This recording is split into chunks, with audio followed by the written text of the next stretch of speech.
What's up, and welcome back, fellow Siege spectators and players. We are halfway through the evening and have two more exciting matches and two more talented casters on the desk. Infernosis and Shaka, welcome. How are you guys doing today? Absolutely wonderful. It's a pleasure to be here. Yeah, same. I'm excited to be back on another day of Crucible. We have some very exciting matches coming up, and I'm excited to get to cast with Infernosis again, so that's always a plus. It's been a while. It has been. You casted Project Harmony. I won't get into that, but yeah, it was It's really a different nice can to unpack here, Bob. Yeah. So, Infernosis Bandscoast, it's a clear fan favorite, right? But they didn't quite get the job done on their match number one. Is today a question mark for this goated roster? I mean, everyone's going to have the question on their mind, right? When does Stomp and play? The answer gets answered right now. And while there's a lot of questions of whether or not they were truly playing against Slime Belief previously on that map on Bank, they were one of two top participants. Them and Aiden were top fragging out of their minds. But a lot of the frag department and a lot of the success that came from Bandscoast ultimately fell apart when they started bringing the exact same strategy over and over again. And the moment that you have a team as good as Slime Belief are, they're going to see that strategy implemented twice and say, okay, well, our coach is going to guide, our RGL is going to guide us through how we beat this the second time around. There's no way it's going to work. And that leads to a very even affair that goes into overtime that leads it into a 7-8.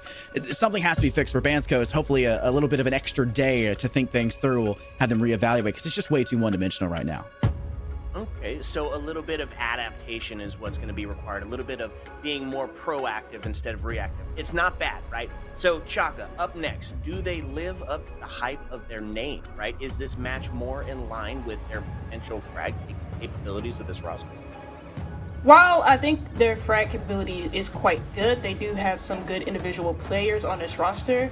My biggest issue with Up Next is that it's kind of like the same thing with 1HP, right? Another team in a Crucible who's already struggling this season 0-2. And for Up Next, they already had like a really tough matchup against Friendship Team anyways, just because of the caliber of Friendship Team being a T1 team, having LAN experience with most of the core players on that roster. But the biggest issue with Up Next that I found to be really consistent, especially when it came to their attacks, was their ability to play off of each other. And for the love of God, the droning was just like not good. It was just like non-existent from them. So I hope that coming into today, while Bandscoast isn't Friendship Team, they should take this game a little bit more seriously and look to work on their overall team cohesion and droning when they are attacking. So, Infernosis, if Up Next is having that issue where they're not creating that intel, not able to see those gaps, is that going to kind of really like start to play into Banco's favor? Because they're going to be quick, they're going to be trying to shoot those gaps, they're going to be looking to take advantage of those small mistakes. It gets any team that would be the kind of generic problem in hand for them, and we obviously say it'd be a problem previously, as Chalk was mentioning. It gets worse, though, against Bandscoast, because Bandscoast doesn't give you a lot of time to actually use that drone game, right? They go in fast, they go in swift, they don't give a team time to anticipate, they don't give a time to approach their defensive structuring. If you are not static on site by the time that prep phase is over, you got 15 to 20 seconds to get there, because they are already in the map, safely getting an opening frag and cutting through your defense. So you have to realize very swiftly and adapt on the fly, a lot like we saw from Slime Belief, because if you cannot do so, you're going to falter immediately. Okay, so then I guess the story then gets told on where we're going. Chaka, walk us through these map bans. How is this going to play out in this best of one? Yeah, from my initial research on at least the both of these teams, Up Next has a really inconsistent map ban phase, and it could be because they are, quote unquote, I don't like to say this phrase or term, but a pug stack, but also they aren't a group of players that tend to play well, with each other a whole bunch. This is a fairly new roster. They only went through the open qualifiers. That's literally the only bit of data I was able to get. So their bans already kind of look a little bit weird to me. I mean, the Clubhouse ban makes a lot of sense in the case of Bandscoast, because they are a team that runs, like Scott said, the same thing over and over and over again. Clubhouse is a map that plays really well into defaults. You can do the same thing over and over again and get away with it. So that makes a lot of sense. It's a pretty strong map for them. Then you have Cons Up Next, which from my understanding, Up Next don't really like this map. And then after that is Labs from Bandscoast, which again, I don't think this is a map that they like neither. But my confusion comes with the overall decider, because Up Next have not really shown me that they like Cafe all that much. They ban out Chalet, which from my understanding is not that good of a map for Bandscoast. And they leave it all up to this final map being of Cafe, which relies on team cohesion and actually droning out the map, just because of how big it is and how dependent it is on your actual roam clearing. So Infernosis, now Cafe has kind of stepped into that same role that like Oregon had, right? It is now becoming some of that default that players go to. The third floor being that like solved site area. Who is this going to favor between these two different play styles? I'm actually genuinely torn for this. A lot of times, I hate to say that it feels like a game can be won in the map ban phase, and while that's not always true, it's definitely not true here. Up Next had their pick. If they want Chalet or if they wanted to have to deal with Cafe. And for Bandscoast, Cafe is great because you don't have to change your variation for strategy. You don't have to test necessarily the full depth of your strat book, which we've seen so far from them was fairly good in qualifiers, but maybe was seemingly lacking in their first series against Slime Belief. So they know they can continuously do what they're best at, that same one strategy that can win you, take the top down, and it's Cafe. That's just going to be very blasé in your face.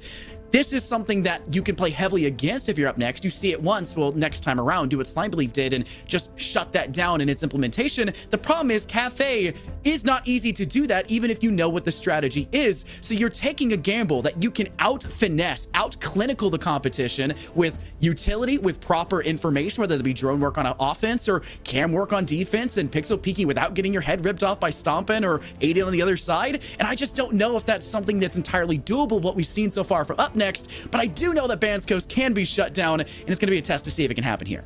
That's right. It's the Crucible. It is a best of one. It is a sprint to the finish. Chaka, give me your final thoughts here on kind of where we're landing before we get into it.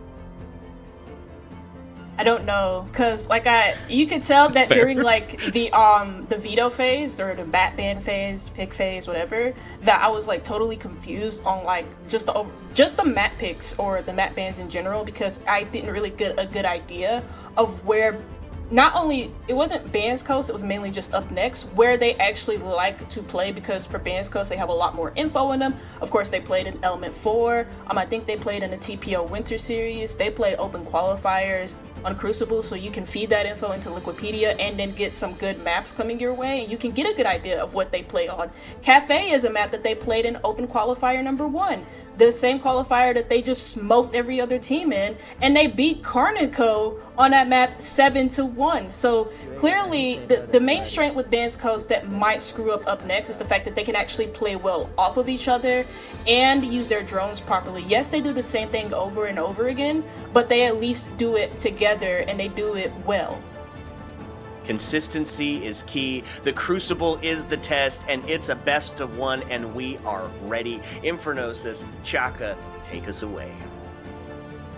Super excited to get into this one, Chaka. All things considered, the ban phase for the veto phase for operators, I think is going to be the biggest contributor for success for Up Next to kind of set the tone early. If they can knock out some of the more pivotal operator choices that could be in the hands of, I don't know, even if you want to go for a target ban against Stompin', right? Take something that they really like to go for, an R4C or anything out of their hands, because you know how much they like to use that very heavily utilized weapon, and they're very effective with it. Whether we see that target ban from Up Next or not, you gotta find little victories right off the rip, and the ban phase is a great way to do so. And Blackbeard has been, well, a pain in the rear for nearly every team at R6 for a little bit since that rework, and not allowing that in Cafe, which is half window repel, half walking through dangerous corridors and working that top down, not having that shield up with the mark right behind it. It's going to be pretty good away for Up Next. I also think it makes sense for Up Next. They are not a team that plays around their utility well, and I noticed that against Friendship Team when they played that Skyscraper match is the main operator that they actually struggled against when they switched over to the defense was against the Blackbeard, and it was because they didn't really bring enough trap operators. There was just only one round maybe where they brought only 2 trap operators, despite having a Fenrir, you have Melusi, you have Legion on the board. So getting rid of the Blackbeard just removes that possibility, and you remove that from a team that knows how to play well off of each other. You know, to make shields more powerful in this game, you have to play around that shield. Final bans though, gonna be Valkyrie and Mira. And that leaves the Azami up, and for Cafe, I'm very shocked to see the Azami make it through, because Of course, on this map, due to how potent the extensions are, like you think for reading room and dining, for example, going up to the top floor using the Azami to play around like cocktail bar, pixel, deep into piano, that can create a lot of stall utility if up next aren't like exactly ready for it or they don't bring the proper utility to deal with it. The potential for stall is outrageous with the Izami, with the Kiba barricades in play, and Bandscoast are very likely to take advantage of that right off the rip. Vic was locking it in nearly instantaneously for their defense in this very first round as we head up onto the top floor. And your primary points of emphasis are going to be that red staircase hatch, that initial drop through the status quo of Cafe. And one of the reasons why I've hated this map for so long, casting the game, was because it's just the same thing over and over again. It feels like you work to the top floor, you get to the roof, you break the hatches, you eventually take that drop down, a little bit of drones, clear somebody off towards Cigar Cubby just behind desk, anything along those regards, and then you start to take the very direct approach forward. But a lot of teams have been employing having that player on the first floor, doing a little bit better of a job to work down below, because defenses aren't just stacking entirely up on that third floor. They have that weakness that is the soft floor below them, and they need somebody there for security. And in this case, that's stomping with the UMP. No R4C for you here on the defense, buddy, but you got something nearly as powerful. Zero recoil, it feels like, and Stompin doesn't really struggle with recoil anyways. It's going to be a very dangerous competitor, especially with that cardiac sensor, kind of replicating Jinxie's cosplay choices to really, I guess, snuff out up next if they don't chase this player down right off the rip. Seems like they have like a good idea that there is somebody playing down here, and they send in drones not only through trains and through mining, but they also send it down the red hallway. A gunfight might be taken here as the Ash moves up deep into dining, and they do have a good idea. So already, you know what? Great opening from up next, because like that's exactly what I wanted them to do to work well off of each other, actually use their drones, and they use it to perfection there. Not only to give them info on the only player that existed on that second floor, and that could create an overall issue for them when they go for that execute, but then also pinching him, creating a cutoff on white stairs. That's 2 frags, 1 for either side, and even 4 on 4, and not having very much time been taken away. It's a pretty effective start so far for up next. The defense is holding strong. No one on the second floor could be a problem. You really wanted to have that nitro for later, and with the effective force of up next now clearing out the top side of Cigar Lounge, and theoretically this back side of Cigar as well, it's going to open up these free sight lines for the offense to take players down, off towards C1, off towards C2, and even just behind Bar, inside of Freezer. That's one more dusted to the wayside. Bandscoast left with 3. And these 2 players now remaining after the frag to Lou spells disaster. They're low on HP. They don't have the freedom to swing, and Kiro is out of their mind right now. Potential ace in the first round. Clutch maybe for Vic. Whoa. Damage is being sent forward, and there's the ace in round 1 for Kiro. Cafe starts off on the right foot on the offense. That's what you bring Kiru in for, getting those frags. He's 1 element, I think it was 2 actually, with Envy, by being one of the better rated players in that team alongside Finns, who will be casting up next on the Washington Wizards. And I mean, great opening round from up next. The one thing that I kind of drilled into when we were talking in the pre-show was like overall their information gathering not being really good against Friendship Team and creating a lot of gaps for them on the attack. Sometimes they would just like not drone at all, and it would create opportunities for Friendship Team to get aggressive and go for like runouts that up next weren't expecting. In that round, not only did they clear the bottom 4 player by establishing cutoffs, but in getting the drone work in, but then they also use that same information to just take control of CS, move on to the rest of the second floor, deny the position of the player in the bathroom so that they could just walk on in into the rest of the site. So yeah, great opening round in from up next, clearly working on the things that I felt like that probably needed to be patched up, and I'm glad to see that, you know, it's actually showing that they've worked on these things in the opening round. I also really like seeing they weren't super passive about clearing out Stompin' on that second floor. A lot of teams will just layer an air jab. You know, if you got a gridlock, which is somewhat viable for this map, you know, lay down the track stingers on the stairwell and then just take the direct and hope that there's nothing from below that can be done. But you know that's a pulse. If you droned out, and we saw a much better job from up next, as you mentioned, in the process of doing so, you don't want to leave that nitro cell on the floor below. You want to try to get that frag. Great job in doing so. You find equal value in the process, exiting out of that first minute. That opens up up so many variables for the top floor. And Bandscoast, I feel like they were too heavily reliant on the success of Stomp in there. And while that hasn't been a problem for them throughout qualifiers and even against Slime Belief, because the whole team was really playing out of their minds, a single player dropped below 10 kills on that bank map that went into OT. Everyone was playing on the near same level playing field. And the same thing got said for Slime Belief. Despite them winning it, you had to be very careful about those successes because you need to find impact frags instead. And that first one, not really there for you as the rush comes in through outside balcony, but that's not where our frags go down. It's the entry through bakery that becomes the precipice of disaster for either side. The kills coming through in the entry, the defense needs to restabilize. Kira just walking in, don't think he had info over by waiting, and that's an issue that Up Next do have, is that players just kind of like move on their own accord.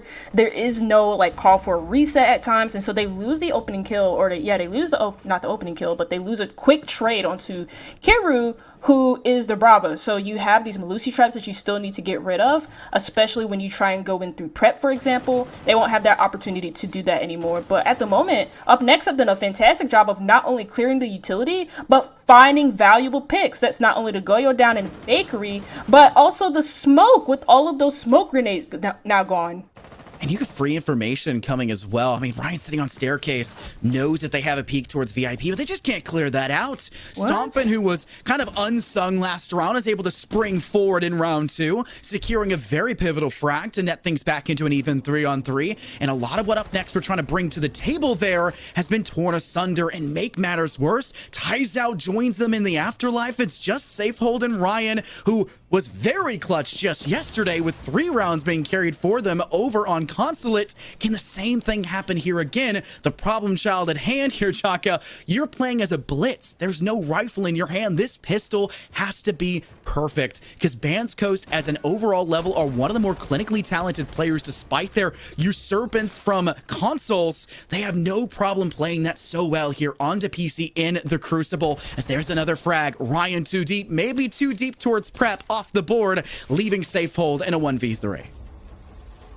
Someone goes out in a prep wall. That's going to create a lot of noise. But yeah, so far, this is not going to be a round that Up Next are going to win whatsoever. Nitro Cell, I think, went out. Either way, 7 seconds left. You're not even going to get inside of the site to get the plant down, despite you only having the diffuser. There's just too many bodies to focus on. And Bandscoast tie up the game almost immediately. And the one thing that I wanted to point out about that round was I kind of talked about like intel gathering being a big issue for Up Next, and I mean that round just proved it. Like the guy on the bar double window, or yeah, the bar big window, decides to just jump in randomly without knowing that there's a player in whiskey, or behind the whiskey bar, because they were so tunnel vision, not on the VIP player, because you had a player pushing alongside him or pushing down white as well. So they wanted to get rid of that VIP player so they could just walk in through freezer to get a plant down behind the bomb chassis, because they killed the smoke. And I get that, but like, you have to expect that somebody's going to be in a bar if there's still a VIP player. You just have to be a little bit more careful than that. Up Next weren't, and they just kind of gave up isolated picks towards the end. Yeah, just because one thing is true, the true fact being that Vic Bands was in VIP, doesn't mean another thing cannot be true as well, that being Stompin' behind bar. And Up Next just need to do a better job. They need to do their proper due diligence. Will round 3 turn out any better? A great choice to avoid the top floor for Bandscoast. They knew what happened in round 1. And while you could maybe make the argument, and maybe some of the Bandscoast fan bases are doing exactly that, that it's a fluke, Kira won't be able to do that again. Kira was also the player that has been really up there for Up Next in nearly every single game. So you don't want to test a player that has been tested before and come away at the end of it proving everyone wrong in the process. You're just going to play into the second floor. You're going to try to play against that. And these Kiba barricades that you had mentioned in when we were talking about the veto phase will not actually come to fruition for Bandscoast. They are avoiding what would have been a great way to solidify free footholds up on that top floor before falling back to first, and instead are still playing a very shallow top floor defense, and they're going to play majority-wise towards second with the full reliance to be able to lap back there on the other way and have that, I guess, final 60 seconds defensive hold, where if your Bandscoast on offense, it's the first 30 seconds you have to worry about. Defensively, though, Up Next, they're not going to move in until they know everything they possibly can if they're doing their drone work.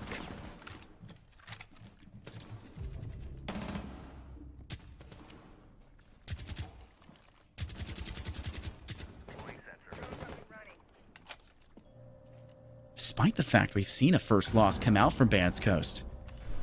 Not seeing them hold back at all. There it is. Aiden Nitrocell to Taizao. There's the shots again. One more push by Kiro. 2 kills for Up Next, all at the hands of one man. Kiro now has to take the decision, waiting for the team to start to extend. There's Ryan, SMG out, Vic Bands falling victim to the weapon in the sidearm. You've got Stompin and Aiden to deal with, 2 of the top frags for Bandscoast, but Stompin doesn't have a perfect angle just yet, needs to make the decision. It's too one-dimensional for this defense. They need to move for denial. Pistol out for Aiden. Safe hold at the other end of it. No plant attempt can officially go down, but the Dokkaebi call's giving too much information, and Stompin falls victim to the Mark 14. Aiden, pistol once again. A 2v1 made much more manageable, but still something that seems impossible for an extremely low HP Aiden. Takes a single shot from Ryan, but they don't care. It's a headshot nonetheless to secure this next one for the defense of Up Next. Sorry, offense of Up Next. Much better start than Skyscraper at the very least. Getting 2 rounds on the attack, I think quicker than it did on Sky, because they still got 2 rounds on the attack. Either way, I mean, the take on the top floor was like actually really nice. I like the fact that Kiro actually stalled a little bit on the mini bar before deciding to then like push up with the rest of his team that were then going down Whitehall. And that's again a good example of Up Next actually establishing cutoffs and just playing together as a team, moving together on the rest of that top floor. And the way that Bandscoast like to play their defense sometimes is that players kind of like do their own thing, especially on these extended holds that they like to do across the map if it's not on site. So it's not too surprising that at times, at least when Up Next are playing together as a team, you see Bandscoast just get a little bit overwhelmed. And I like the fact that we see Up Next kind of play more together as a team and then move together as a team instead of having like, well, one player gets an entry pick and then he's just like way too far forward and nobody's there to trade him back. Yeah, there's no chance for a refrag. How much value did that player that went too far forward really bring to you? It's just information. You get away. You're just losing out in every possible regard. Speaking of losing out, information is a problem we've mentioned for Up Next, and the drones are having trouble staying alive. This is something that may come back to bite them, as we have talked about their troublesome past and maybe their troublesome future as well throughout the remainder of this round 4. Let's start to work up to that top of the roof, clear out those hatches, and do the tried and true Cafe Dostoyevsky start. Clear out the top hatch on New Balcony, clear out the one top of Red Stairs, try to get something like an air jab off towards the corner side, make sure no one's there, and get the drones out to work. And already a lot of effective use from Kiro. The Bravo, the clutch drone, comes forward, steals a bit of util just on the other side. A toxic babe no more. And your player of Aiden, who's so far forward inside a cigar. I don't know why they're so far forward here. They're trusting the efforts here with a shotgun in hand. We'll have to send out another one just to buy some time. Bandscoast playing for a very stall early against this Up Next offense.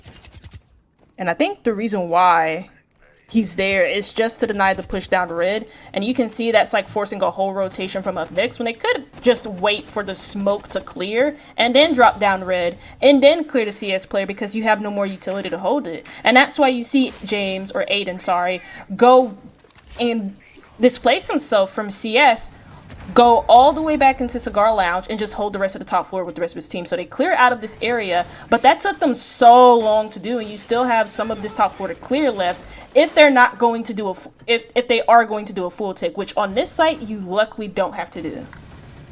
Final 80 seconds. Nothing yet from Bandscoast. They've not been forced to really fall back, and with this frag from Stompin', the chances of having to do so here soon could be slim to none. But that's a great refrag by Taizao. Just making sure that they can, we talked about at the start of this round, make up for the problems that occurred in round 3. Just make sure somebody's there immediately afterwards, making use of the information and the audio cue, or even just the call out. That was enough time to get that out through your mouth. There's those track stingers. I talked about the viability of gridlock here for Cafe. And Taizao wants to make sure there's no wraparound through Whitehall, through Freezer Hall. Lock that down. These players for Bandscoast, as far as you are aware, are still up on this floor, but you've got to start working down. 40 seconds remaining. Bomb site on the second. Ryan's already deep within space. The Monty, who was left unbanned in this one, now steps into a goo mine. Goes gun up against Franklin and comes out victorious. Kiru off screen, even finding Lou. Aiden swings at just the right time to catch the oh-so-fleshy back of Ryan off guard, but that means VicBand's left to succumb to Kiru once again. A 3 versus 1. Aiden, though positive, needs to go crazy to close out the next 10 seconds. Diffuser in no man's land, but there's no man remaining. The side here of Bandscoast, your final kill goes to your player just outside window. And up next, take the offense once again. And all they really needed to do was get like that piano control and like then CS and then move down red and go for a plant inside of mining. And the reason why that was just so easy was, yeah, they had the Monty, but also the player on site was just super isolated. There was almost no like immediate reaction from Bandscoast once they lost the piano control and the gridlocks were sent out towards Whitehall. They wasted so much time, and then they had like no late round plan towards the end, leaving their only player that they had on site just isolated with no utility to work around this Monty. And yeah, he probably shouldn't lose this gunfight, but he does because he's just by himself against the Monty and a shield. So I'm not too shocked that that happened. But yeah, again, up next, what I really like so far is the fact that not only have they put a shield player on this team that they can actually play behind, but they actually took the time, maybe too much time because it did get into the last 10 seconds, they took the time to like wait a little bit, see if they could find like where the weakest spot of defense was for Bandscoast, and then they fully attacked into that with the Monty.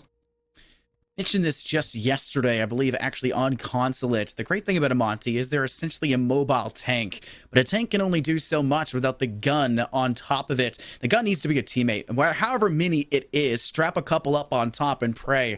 But once you see that rolling thunderous force that is a Monty with their shield up, defensively that should scream to you that there is somebody else nearby. And just that little bit of a distraction, just the inkling, the fear of that unknown can be enough to cause a firefight to go the wrong way, to go awry. And for Bandscoast, obviously a T5 SMG arguably should have come out on top there against that pistol. When it doesn't, it just gets worse. Great wrap back in through Aiden. Timing is just perfect after they get the goo mine out for the Monty. The fleshy back is still exposed, invisible. Deal with them. And then you still have the problem in front of you. Where are the remaining few? Get your one off on the entry. Try to peek that window. Disaster strikes, and Bandscoast are now forced in a 2-round deficit heading into round 5. And with this time where they can conceivably talk things through, what can possibly change to stop up next on the offense? And the bigger thing and the bigger picture is going to be, how the heck can we shut down Kiru on these entries? And how can we stop feeding the beast that is this raid boss player in front of us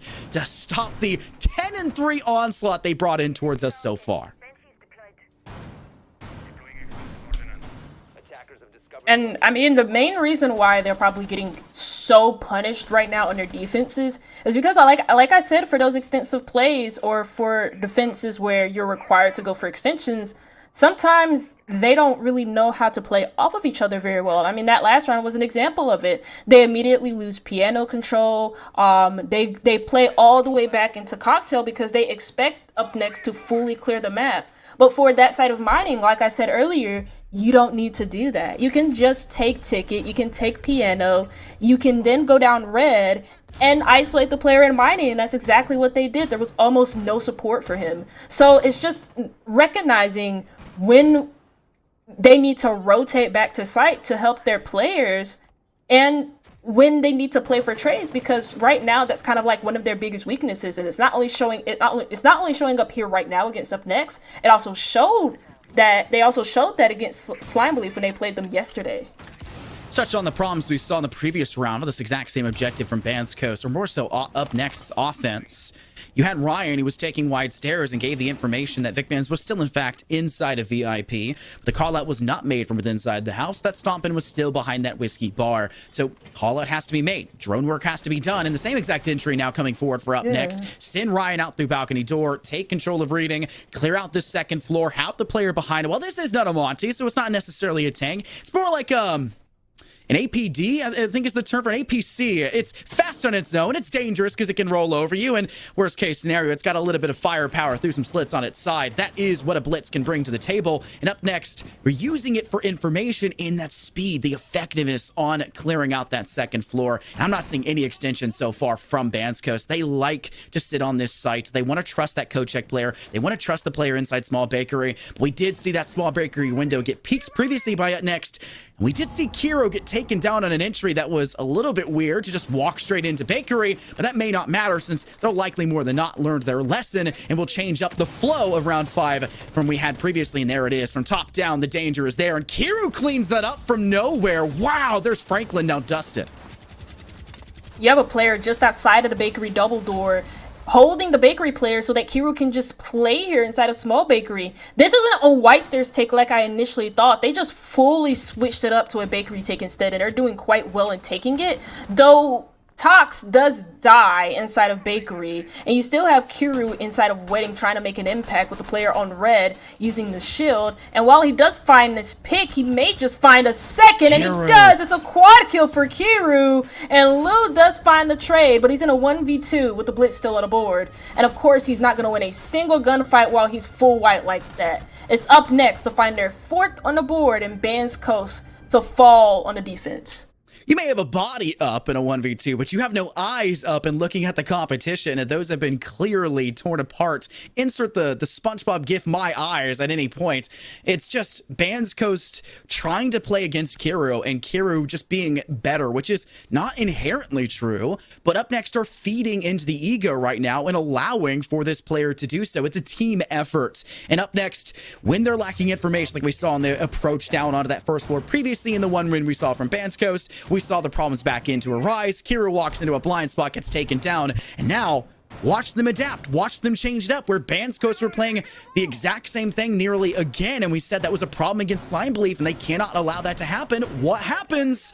Up Next, try a variation, and that variation proceeds to slap Bandscoast silly, exiting round 5. It's going to be a tough half for Bandscoast if this 6th round does not turn or find themselves at a turning point, because this top floor has looked clean every single time we've seen it from Up Next, whether it's just the basic clearance as they start the approach and the floorboard destruction into the second floor clear, or whether it was round 1 where they cleared out every single foothold for Bandscoast, cleared out stomping on the second floor, and then wrapped back through. Up Next are not to be trifled with for this 3rd floor attack. Honestly, it just kind of like ties back into my other points that I was talking about with Bandscoast, is the fact that, like, again, they don't really, it doesn't really feel like they're playing for each other right now, if I'm being completely honest. Like, in that last round, Kiro just walks into Wedding, and yeah, he smoked off the Bakery player, but what's stopping it? I guess what's stopping the co-check player from swinging is the Blitz on red. So, like, again, they're not really in good positions to start off in, and it's really good that Up Next are taking advantage of that as soon as possible. So yeah, 4 rounds or not in a row, but 3 rounds in a row for Up Next that confirms their 4th in the game so far. You still have the Azami holding inside of Piano, and really there's like no utility to deal with the Azami apart from Ash, which, let's face it, you don't want to use the Ash to clear the Azami. That shouldn't be your only form of soft breach, but Kiro does make a nice entry over by CS. You don't really want to have to waste the utility, you're right, but guns can do the job. It's just a dirty way to do so. It wastes a whole lot of time, and it makes a whole lot of noise. You want the ammo up. There's the guns going up for stomping, and 9mm rounds will pierce the head of Kiro, shutting down the raid boss you've been so fearful of. But Ryan makes sure that frag does not go unpunished. Takes down Vic Bands, and Taizao takes down Lou. It's a 4 versus 2, and quick as that, Taizao finds their 2nd. Stompin' has already found 1. An ace would be required to clear the next 4, and they're able to DB Taizao, who got their pick of the litter in round 6, but they need a whole lot more, and there's just nothing in front of them except for the bullet flurry sent in through that freezer hall and back into C2. This is a troublesome half for the side of Bandscoast, but Cafe has started to fall more into an attacker-favorited map, and they have to hope and pray that their offense that has been arguably the best part of their entire uniform kit and their entire team cohesiveness will be once again the big contributor to tying us up and even going beyond, maybe even keeping Up Next without a single round of this half to try to get out of this unscathed, if not force OT. Yeah, they have to play for the attack here, like you mentioned, because like you said, Cafe tends to be a little bit more attacker-sided nowadays, especially because some of the sites can be quite difficult to defend. I mean, you think back to first floor, you don't even have to, for most defenses, they don't extend because they can't afford to, or at least they don't extend on the top floor. They have to play around the site, really. So giving up vertical control is often one of the main things that contributes to a defensive or an attacking win on the first floor. So yeah, I hope Bandscoast can like fix some of their issues. Again, the main ones that I saw were just not really trading as effectively. They would kind of like be really, really aggressive and take individual engagements against players who are clearly shooting back better. And yeah, they need to play more around each other. That was one of their biggest strengths during the open qualifiers, was playing off of each other, and they're not really doing that right now, and they struggled with this against Slime Belief yesterday, and I'm afraid that it's kind of like carried over into today now. You maybe make the argument, it's just a funny point. Kira was technically the highest DAS for the side of Up Next, so Bandscoast, to pat yourselves in the back, you have taken down statistically the hardest player on their team, the best player, heavy quotes, on their team the most, and you have job done, jobs are good, but you aren't doing it fast enough. For the defense, where will Kiru be lying? Whether it's an attacker-sided player and defense will be a little bit slower, and that should theoretically be the case because Kiru cannot be everywhere on the defense. They have to wait for the offense to really pick their battles unless they're going to be a bit overzealous and try to extend for some crazy runouts or peaks here or there defensively. But Up Next don't tend to do so. They like to play a more passive side. They like to sit and stall. They want to play within their objective. And if they do go for these peaks, better damn well know they're going to try to win those out. There's Kiru. Rears their beautiful face round the corner in through Ego Door.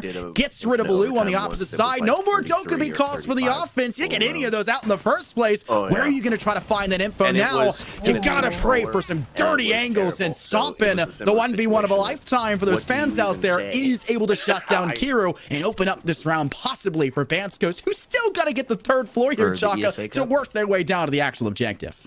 They have to get the third floor without a Dokkaebi. Oh my god, that's a nasty shot from Tyson. And I mean, now that he's dead, you can now move on to the rest of this top floor because nobody else exists here besides that ACOG by Cocktail Bar.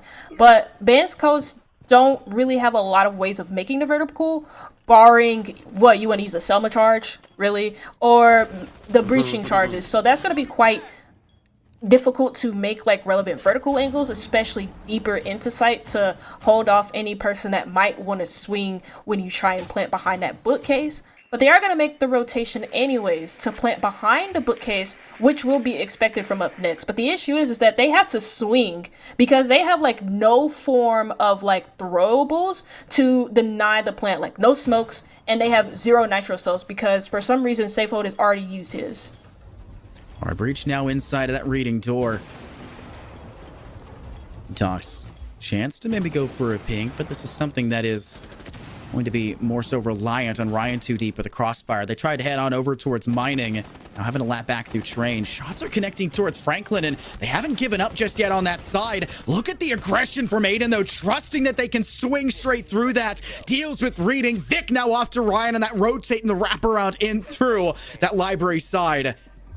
The plant can go down seemingly for free. Shotgun from up above. Time could be a problem, but there's no denying this one. A DB and Ode will not matter. The stat stays free, and Vic Bands runs up to that top floor, shoots the squishy back of your remaining one, and secures Bandscoast a solid start to the second half. I mean, they did it. They got vertical control almost immediately after killing the Aruni, and then after that, they converted that to then going for a site execute. They opened up the reading wall, which is what they saved the Selmo for, to apply a lot of pressure to the only site player, which allowed the Ash to then take the one more effectively. The Castle was not really too sure of his back. He was also in the middle of reloading, didn't think that that Bandscoast would immediately push up off of the doorway or anything like that because he was so afraid of the breach behind him. So yeah, very good stuff there from Bandscoast to really recognize their win condition, not only taking advantage of the fact that they had top floor control, but then converting that into pillar, because if you get top floor control, it makes it harder to hold pillar. So yeah, really nice stuff there from Bandscoast. Something that's really strong for them is recognizing their win conditions. They can do that, especially on their attacks. Talks. Do we have a moment?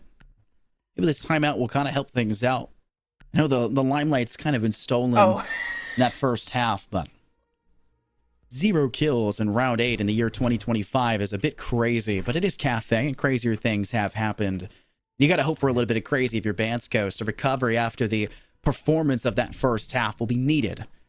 They're off on that right foot. Round 7 falls to them, and it was fairly close for a little bit, but I do still feel like Bandscoast had the better hand for a majority of that, and that was greatly helped by the confidence from Aiden. Just taking that swing, clearing out reading, ensuring that that UMP in Tox's hand found nothing. And if Tox did get there, one there, the entirety of that round changes for Up Next defense. It does not happen.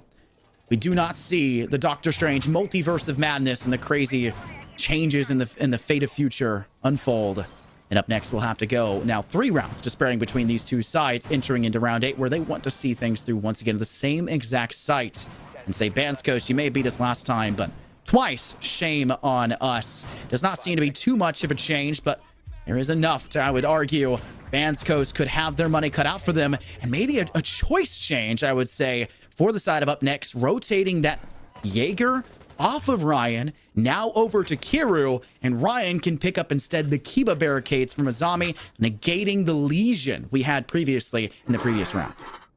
Well, this is at least more utility to work with when it comes to delaying any top floor control that Bandscoast might go for. Something that I felt like Up Next could have held for a lot longer after they got the opening pick, instead of leaving Diaruni up top by herself to just fend against 3 more players and then maybe eventually fall off. So yeah, I think this is a better change for for Up Next that might actually aid them a little bit, because Bandscoast slowed down quite a bit when it came to taking the rest of top floor because they weren't too sure on if it was clear or not. So yeah, opening pick though goes in favor of Bandscoast. Kiru goes out for a jump out and he dies almost immediately. That's your top frag off the board for Up Next. I like having confidence, but if the confidence costs you the best player on your team in the frag department, which is a necessity against a team as well-versed in offensive excellence as Bandscoast is, it's maybe not something you want to try to attempt, as there's that same exact drop from Ticey we saw just 2 rounds prior, or really just the last round prior, where they tried to make that run back to that second floor to hold for this site. You didn't break the railing, which means you can't drop straight down. You have to climb over it, and it stalls you there for about a second and a half, and it makes your headshot hitbox just seemingly directly there. You'll either hit straight shoulder or you hit straight head, and one's in front of the other, and I hate to break it to you, it's all over from there. That's 2 now to start things off for Bandscoast, and they still got 70 seconds, Chaka, to wheel through the remainder of Up Next. Convert this 3rd floor pressure into 2nd floor pressure. You also have a back push going on too. That's what you can afford to do if you're Bandscoast, and I don't really think Up Next are too prepared for the back push, considering that they're really focused on this pillar take. So at any moment that Dokkaebi could time this really correctly and find a couple of picks on this back push, which Up Next are not prioritizing dealing with, and they have so much to deal with when it comes to site pressure. I can imagine this being so overstimulating along with the vertical. The noises, seemingly the voices for some of you out there in the Twitch chat, all coming to a rise in the final few seconds. Stomp in with a great crossfire with the AK. That leaves just Safehold. Safehold and Tox weren't having the best game so far, and they were your last 2 remaining ones from Up Next. And it's going to be another one for Bandscoast, and it didn't ever seem like they truly lost control of that one, Chakra. They start with that first blood. Kiru overstays their welcome on the run-out attempt. You have the second one, once again, which this is just ridiculous to me. It's 2 rounds in a row you make the same mistake, and we've so harped on making up for those shortcomings, having your team guide you, try to understand why you were faulting or failing in this one position. There are reasons things get done. Change it up in between rounds. And we said, the moment you see how Bandscoast plays the offense, if you can change that like we saw Slime Belief do, you're more likely than not going to win. And since you started that first half getting such a dominant lead, it felt like Up Next were capable of coasting after a couple of hiccups. They tried it. They failed it. Second floor is a no-go. Let's drop back here and here to first. It's crazy how Kiru's 16-7 right now. I haven't mentioned it quite a lot. Yes, Unreal. I mean, oh yeah, it was Pyrox in the Element 4 game earlier. He had 19 or 18 kills or something like that, and map 1 against gosh, it's gonna come to me, against the Bay Harbor Butchers. Yeah, that's what it is. So yeah. That's like, it's crazy how like players can have individual performances like this. What is also crazy is like this whole setup in Bakery with the Azami, something that Up Next have decided to bring out quite a bit to try and stall out a lot more time in certain power positions. It didn't work out in a previous round because I think players just got like really over aggressive for no reason, and so they felt it necessary to abandon the rest of the top 4 hold that they were doing. There was no extension into Piano, no extension into CS, because they lost that opening pick, and they felt no reason to keep any presence on top or on the rest of that, or deep into top 4 towards Piano using the Azami barriers. They're going to be resting inside of Bakery. You also have a bunch of other delay utility. For the first time, I think in forever in this game, I don't think we've ever seen a Goyo and Smoke make an appearance, and they're going to be brought in this lineup together. Interestingly enough as well, there's no VIP like true hold, I would argue here. They are trying to rest on their laurels maybe a little bit. Doesn't mean it's impossible to delay time. Obviously, Bandscoast still feel very hesitant to try to take that side. They put Stompin' in through Big Window. They immediately fall them back and they play the repel. Maybe eventually they'll get enough information with these drones, and they have plenty of them still remaining, to set up and really, I guess, dictate the pacing, because we know Bandscoast, when they start to pursue an angle, they do not let off of it. It is all gas, all go. And while there is an argument that it's fairly one-dimensional for the roster to go, Cafe has to be one-dimensional, especially if you are not going to pursue that top floor whatsoever. So Keep a Barricade does lock away that small Bakery side. No more doorway for you. You'll have to expunge either utility or waste your time and efforts elsewhere. And that was also where that bulletproof camera was previously cleared out by the Rotero drone, and another one being sent forward. Hopefully Lewis on an intent and goal behind that, and it's not just a usage one way or another. Ticey is maybe hoping for a freebie. This could be it, but this is a demo. Who knows where they are? But Ticey just shoots just better. But can they survive the flash from the blitz shield just around the corner? Doesn't matter. Stompin' gets spotted out on a tiniest pixel peak you'll ever see. Ticey gets doomed by Lou, and the blitz hasn't really found any impact or needed to thanks to that. They're so perplexed by this hold. Like, they just can't move anywhere. They tried to go for a white take. They saw nobody was in VIP, and they sold out for most of the round. What is happening right now, Bandscoast? The double shield, one through prep, crossfire, pistols up for both, and it's a 1v1. Franklin, wrapping around, can start this plant, still has time, could hop off of this if they hear the audio cue, and you have to assume they do. It's a full sprint. Shield is up and talks. Waiting, shotgun out, and your feet are no more. The buckshot rips straight through you. And the defense on the first floor makes up for the previous 2 rounds of errors and solidifies their position now to start off the second half at match point. You gotta play perfect from here on, Bandscoast. Just a crazy round. I mean, honestly, you like look at that whole round from like start to finish. Bandscoast could not find a viable entry anywhere on the map. They were stuck outside for most of it. I mean, they were literally like on Brown at one point. They went down VIP. I think at one point they were also trying to open up the freezer wall to see if they could try and get in behind the bomb chassis. And then they switched it up to a red take and Bakery take. So I think they were just like very confused on like, well, how deep into sight Up Next were sitting. And they just couldn't really figure out like a way to execute inside of the map because Up Next weren't giving them anything.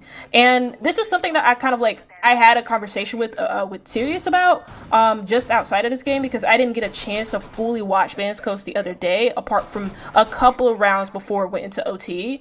He said that like if Bandscoast don't find an opening, if they're not gifted an opening, they won't really know how to like progress, and they may try and go for lurk plays.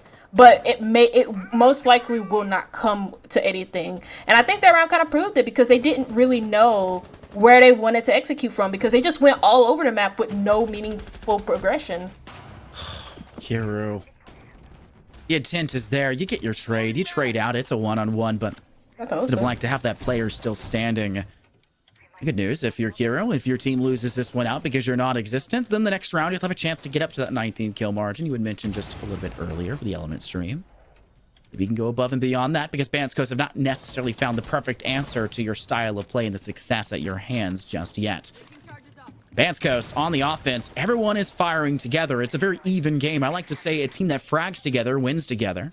But that didn't work out previously against Slime Belief, where They had one player dropping like 1 kill by the end of it. It was a very heavy affair for the top players, and one of them was just lagging behind. Up next are at that same problem. It's been Kiru, it's been Ryan, and it's been Ticey. Hawks and Safehold are here, but they aren't putting up those big numbers like the rest of the team, and that's just showing how much weight that Kiru is slinging around here on Cafe. Bandscoast, you had to play perfect, taking Kiru off, even at the sacrifice of a shield user on these windows that you would like to have in this Osa. I honestly say you get so much value out of that, having Franklin refrag at the same time. Right, and trying to take the gunfight onto Sophia. Backs away almost immediately, but it's gonna get cut off by White. This guy can just not be safe anywhere. On the other side, Tyson Stompin end up trading each other out. That's the Warden off the board, so that'll give you more opportunity for, well, the smoke play at the very least, because these guys have no flashes anymore. At the very moment, though, I mean, up next, there's no map control for Bandscoast. The only map control that they have so far is red stairs, and so now they're applying pressure through the windows, using that red stairs pressure to see if they can, like, maybe force a plant. Whether or not the plant can be forced, you've got to find safety on the side. You got to find safety in the map. Too much still on the rappel. It's too questionable. There's one in towards bar. Another one fairly deep, too. This is actually a well-played move by Bandscoast. In the moment that everyone for up next started to swing, Bandscoast just cut them down. Wrap on through, sneak into space, something that you don't see a lot from Bandscoast because they are that confrontational heavy team. They are the in-your-face, very candid endeavors forward. This one, you sneak in unsung and you find a victory at the end of the day, and you're only 2 now away from being able to send us into overtime on Cafe, and you're still on that favorable half of attack. But Kiru, they get removed first. You knock right on the door immediately. You don't. And we see what happened just the round prior, where up next are able to hold on in a pretty good manner at that, securing that defensive retake for that side on Kitchen and just shotgunning out your feet underneath your Monty, holding up their shield. That'll be a third floor hold from up next. Match point still for them. So again, they're sporting the Azami, but I'm gonna be completely honest. I don't think there's been a much change in the way Bandscoast play ever since the Azami has been introduced. So I wonder if maybe if it gets to, well, another round, if Bandscoast ends up winning this one, if they try and go for like more stall, maybe a full anchor setup like they did in Dining. I'm not saying like if it's second floor you give up the full top floor. Like, rather, instead of, like, going for, like, really aggressive gunfights where Kiru dies first, we just play a little bit further back. Still play on the top floor, but not play as aggressively and try and prioritize the gunfights. Because when you do that, you give Bandscoast an in. When you don't give them an in, they tend to stall out and kind of, like, wait the rest of the round to see if, like, up next will give them an opening. More so right now for Bandscoast. A lot of that last round, and the reason why we see them just kind of snake straight into sight, because they lost that Osa, and a lot of the intent towards White. These exact windows we're seeing on the other side, just outside of Garage, which was where Kiru ran out previously, through that door and got taken down in the trade. A lot of the intent was to put up that Osa shield, get a vision there, and be able to clear out the pixel door, remove the player that's stuck in this apex position. We see it again now from Ryan. They keep the barricades just fortifying. It's a Fortnite no-build competition, though. You're going to quickly be forced back away from all of your utility that's been placed. But it's just the intent is to try to remove these players in bathroom, have the cutoff to that rappel. You lose that, you have to ignore that side of the map. You have to ignore that cigar lobby. And with that knowing, Bandscoast go direct to site. They can't do that now. They want the Monty, which means direct to sight was their intent and goal from the very beginning. Get up into space, do the default, start to step through shop, get new balcony, have one player take that peek. We know there's problems off towards C2 and C3 for players just jumping over the railing, but you also know that there are plenty of players in front of you thanks to the callouts by Franklin, who now has no way to lap back thanks to the Surrogate having the timing to reset. Now it's just a mental battle and a tough battle to get that Bandscoast player behind them to find a frag, and your OG Stompin' just lost their one to a now 19-9 Kiru. Where's the rest of everyone that's supposed to be pushing with the Monty? He's pushing here, and there's no meaningful progression for Bandscoast. Again, they just, when up next sit a little bit further back, There's almost nothing Bandscoast can do. And they retake into Piano. They're surrounding the Monty. This guy is going to die. There it is. Aiden tries to have a crossfire. Gets at least one, but a wild secondary shot as you had a player wrapping through, knowing where they are. It then just becomes the battle of being too one-dimensional. I would like to say that the reason we see that success in that round prior is because they were forced to change. It was not a, okay, we're going to change because it's our goal the whole time. We lost the biggest part of our puzzle. We lost all the pieces we needed, so we have to go direct. Now we want to just do that. And up next are not going to let the same strategy with a slight twist usurp their control over site this time. You win the battle, the surrogate sets things up, and, well, it's all from there. Up next, dominate that map, and welcome back on in, Whiskey. It is a tough one for sure. No kidding, guys. Ace on round 1, quad on round 4. Kiryu was 15-5 on his attack half. It just seemed like the win con was kill Kiryu. Right? So, Infernosis, Stompin's Bandscoast needs to head back to the drawing table, right? They were alive on their attack half, even getting that flawless on round 8. But what ultimately happened here for Cafe? You play this map back nearly any other time, and this becomes a much closer affair, possibly OT, or very well just Bandscoast taking it in regulation time. Kiryu just played out of their mind. And it's not just Kiryu doing that, it's the team allowing Kiryu to do so, and that's something that Up Next have been consistent with. Kiryu is always going to be that player to keep an eye on, and Bandscoast needed to relay that information to the rest of the team and do a much better job of either the information gathering, which you said was going to be a weakness for Up Next, and obviously was not on their attacking side. It was much more clean than we expected, but now you got to do the exact same thing, shut down this raid boss level difficulty player in front of you, or counteract it in some capacity, because the fact that you're having multiple runouts cause your demise and the rest of the team just has to pick up the pace, that is something unforgivable for Bandscoast. Redraw the drawing board here, Whiskey Glitter. Try to think a different map maybe and start having a third, a fourth, a fifth backup plan when things go wrong. Yeah, so Chaka, Up Next, we were talking about, he's just been the name said all night tonight, and I even maybe had more kills or was at least close to having more kills than the rest of his team combined. Is this the safe strat going forward for the team, right? Is it just send in Kiryu and win the game? No, I'm sorry. It's just not going to work against like teams like, you know, Friendship Team. It didn't work. Against JJ and Co, it didn't work. I think Kiryu had a much better game today than he did last night. And I'm happy for him because like you look at like the experience on this team, and Kiryu's really the only one on this team who has like any experience at like a higher level. He's played Element 2, he's won Element 2, he's played in Element 3, he played in Element 4 with JJ and Co, then known as Fluffy Aimers, before getting dropped for Snake. So it's good that he's having this game, but it shouldn't be their overall win condition. I will say though that Up Next had a better game today, playing off of each other as a team and off of information than they did yesterday. Much better game than they did yesterday when they played against Friendship Team. Okay, well, that's it for game number 3. We've got one more coming at you. Washington Wizards taking on Shreds when we come back. So sit back and relax. One final